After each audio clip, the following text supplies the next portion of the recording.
Fala, guerreiros! Se no episódio 5 a série atingiu ali o seu ápice, principalmente com as batalhas na arena, o episódio 6 eu diria que lida mais com as consequências. E diferente do que eu esperava, esse aqui não é um episódio lento ali de reconstrução. Pelo contrário, a trama até que acelera bem e personagens aqui tomam decisões perigosas, que podem refletir lá na frente. E claro, pela primeira vez, alguém realmente relevante cai. Então, vamos lá para a análise. O episódio já começa ali com a Aquila retornando ao Ludus, gravemente ferida após a luta contra Ammonius, e o médico de Ashur anuncia o pior. A mão dela precisaria ser amputada. O Ashur nesse momento entra em desespero. Temos um momento aqui que tem até um paralelo com a série original, porque o Ashur relembra que graças a ter um médico bom, o Batiatus salvou a sua perna, mesmo após aquele ataque brutal de Crixus na arena. Mesmo depois daquilo, ele conseguiu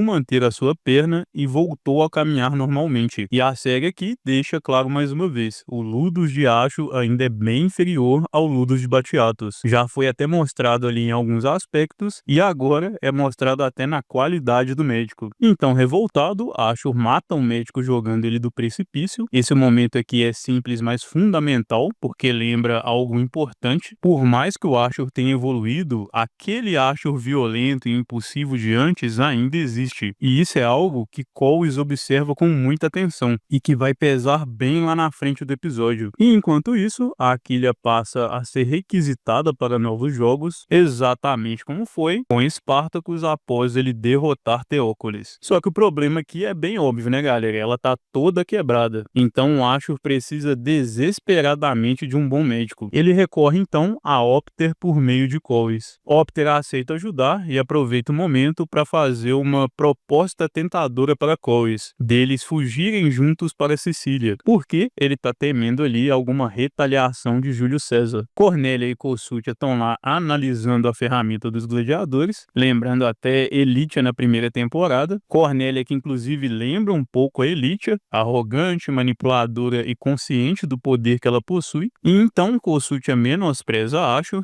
e a Cornélia exige que ele mostre a sua ferramenta também. Obviamente para estar humilhando e menosprezando o Ashur. E essa parte aqui liga diretamente ao que César fez no episódio anterior, naquela situação toda envolvendo a Ilara. Pelo menos foi a mesma intenção da Cornélia aqui. A lógica é manter o Ashur submisso no controle tanto de César quanto de Cornélio. Pelo menos aqui não destoa tanto quanto aquela cena de Júlio César, porque a personalidade de Cornélia faz sentido dentro desse universo, já que a série já tinha mostrado que as esposas romanas geralmente eram bem detestáveis. É só lembrar de Elitia e suas amigas lá na primeira temporada. E Cornélia, pelo seu nome e sendo esposa de Júlio César, carrega ainda mais poder. Só que o que acontece, galera? Tem algo bem importante acontecendo por trás disso tudo. Cornélia, ela tá manipulando a Cossútia, assim como César tá manipulando Gabinius, e indiretamente os dois estão tentando chegar em Pompeu. Então Cornélia também tá nesse jogo de xadrez. Aquele casamento forçado de Virídia que ela sugere não é por acaso. O homem escolhido é aliado de César. Então, sendo assim, seria mais fácil transformar Gabinius em uma peça ainda mais alinhada aos interesses de César e Crassus contra Pompeu. Tem até uma fala aqui um pouco sugestiva de Cornélia, em que ela diz que Pompeu vai sumir das preocupações assim como da história. E eu achei no mínimo suspeito essa frase aqui. Talvez então eles até tentem armar algo contra Pompeu. Lembrando, galera, que Pompeu ainda vai aparecer na série, e no próprio Ludus de Ashur, como foi mostrado lá nos trailers. Outro detalhe dessa cena é que Messia teve a oportunidade de contar para Ashur e não disse nada, e a Messia não tá aqui à toa, galera. Ela ainda não movimentou muita coisa na série e continua tendo destaque, então algo relevante para a trama vai vir dessa personagem. Só uma coisa que eu não tinha comentado é que Cornélia já havia sido mencionada na trama original como esposa de Júlio César. Quero ver minha esposa, que há muito não vejo. Cornélia veio avisar do seu atraso.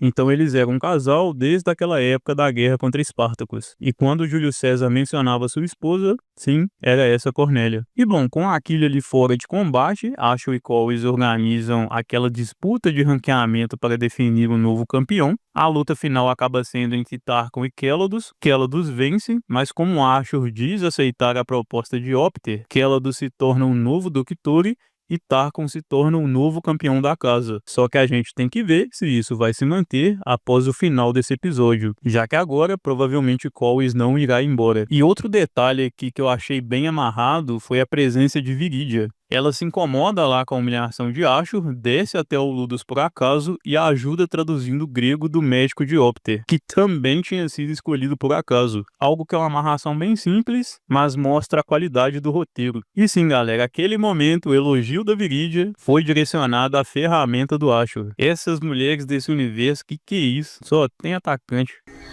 Preciso disto dentro de mim. E eu preciso dele agora.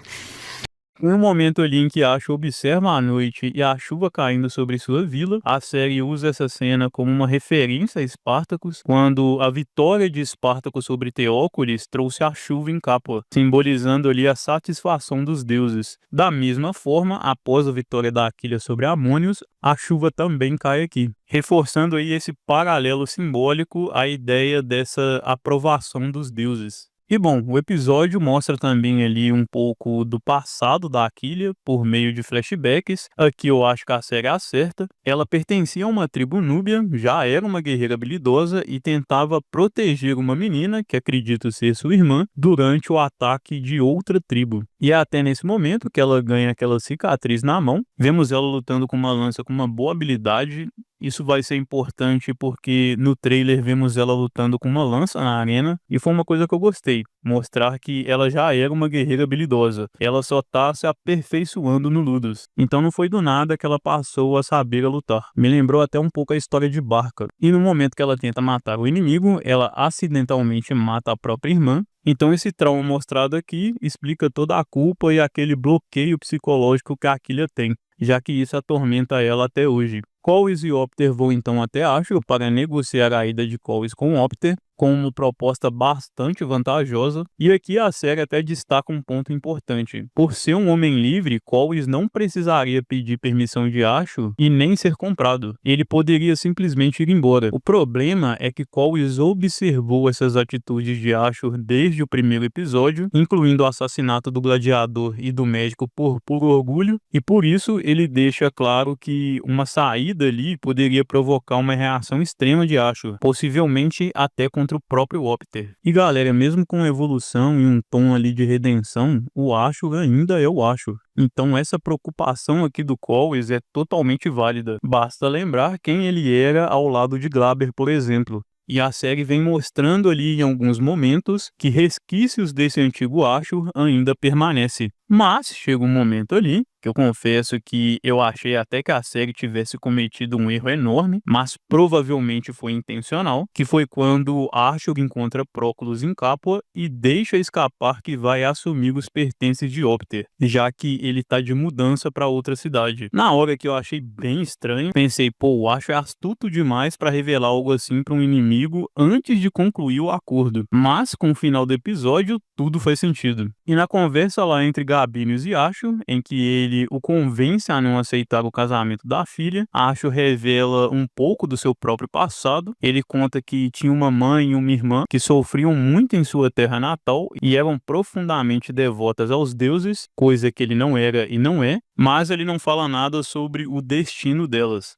E sobre o pai, galera, o Ashur já tinha dito a Lucrécia na série original que ele nunca havia o conhecido. E então chegamos à cena final. Ópter está lá em sua vila quando se depara com todos os mortos ao seu redor, ouvindo apenas vozes no escuro. E logo a gente descobre que os responsáveis são os irmãos Ferox, que matam o Opter ali mesmo. Então a série tá seguindo bem a sua tradição. A partir do episódio 5, a trama acelera de vez, e aqui no episódio 6 já termina com a morte de um personagem relevante. E sobre essa morte, eu tenho aqui alguns pontos a destacar. Primeiro, claro, a cena em si. Eu achei ela até bem criativa. Foi uma abordagem, pessoal, quase de terror mesmo, com os irmãos Ferox surgindo no silêncio e na escuridão da noite. Em alguns momentos, os irmãos me lembraram até o Chuck, o boneco assassino. Até não duvido se tivesse sido uma referência. Então a série acerta ao trazer esse tipo de novidade, dá um refresco aqui no universo de Spartacus sem perder a sua identidade. E aqui eu faço mais um elogio à inclusão dos anões. Como eu já disse, eu fiquei bem receoso no início, mas cara, eles funcionam na arena, funcionam como um alívio cômico e agora funcionam perfeitamente como um elemento de terror. Então eles realmente estão sabendo usar esses personagens. E esse massacre também me lembra bem o que Batiatus ordenou contra a casa de Ovídios, usando Barca lá para matar todo mundo. Mas o ponto importante aqui, pessoal, é o que está por trás da morte do Opter. Eu acredito que tudo isso foi arquitetado por Ashur, provocando ali o Próculos a matar o Opter. Aquele erro que eu achei que a série tinha cometido não foi um erro. O Ashur disse aquilo para Próculos de propósito, sabendo que Próculos iria agir para impedir essa tomada de Ashur, eliminando então o Opter. E o Ashur faz isso para manter o Corvus ao seu lado e possivelmente ele ainda vai conseguir as posses de Opter. E eu ainda não me surpreenderia se ele conseguisse incriminar o Próculos nesse processo, exatamente como ele fez com Solônios na série original, jogando nele a culpa pela morte do magistrado. Então foi uma boa virada e aqui fica bem claro para mim, mesmo com a evolução e até ali alguns traços de redenção, o Ashur ainda é o Ashur, manipulador, calculista e sempre pensando em si mesmo acima de tudo. A série faz algo bem inteligente ao nos lembrar disso sem estar descaracterizando o personagem. E a grande questão agora é: será que Corvus vai perceber?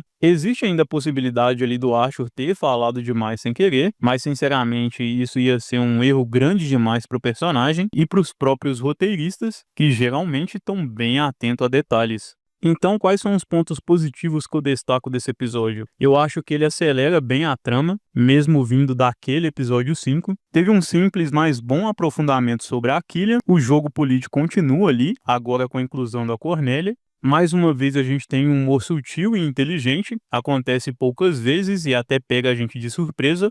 All for Jupiter's cock in place of my own, and it will not stand sufficient. Teve ação entre os gladiadores, não dá pra ter arena o tempo todo, então quando não tem arena, a ação dentro do Ludus cobre bem esse intervalo. E aqui teve ação com torneio de ranqueamento e bons momentos de luta. Teve até um momento ali com a câmera da mesma forma como foi utilizado na trama original com Spartacus. E o Ashur volta a mostrar ali a sua face mais perigosa, lembrando pra gente que ele ainda é o Ashur. Eu achei isso importante para não descaracterizar o personagem da série original. E como ponto negativo, eu vou destacar aqui o Ashur revelando o plano para Próculos, mas apenas se isso foi um descuido de Ashur e não um plano, o que eu acho bem difícil. Eu acho que tudo isso foi um plano de Ashur. Mas vamos ter que ver nos próximos episódios. Então o episódio 6 marca um ponto importante da série, as consequências aqui chegaram, a Aquila paga o preço da vitória, o Opter paga o preço de ter entrado nesse jogo político, e o Ashur mostra que a sua redenção nunca foi completa, apenas estratégica. Ele não se tornou um bom moço completamente. Então agora, com todas as peças desse tabuleiro se movimentando, eu acho que as próximas quedas não vão ser pequenas, até pela tradição da série. E bom, então é isso, guerreiro. Se você curtiu, deixa o like aí, entre pro clube de membros para estar apoiando o canal e se inscreva para não perder os próximos vídeos. Valeu, guerreiros, até a próxima!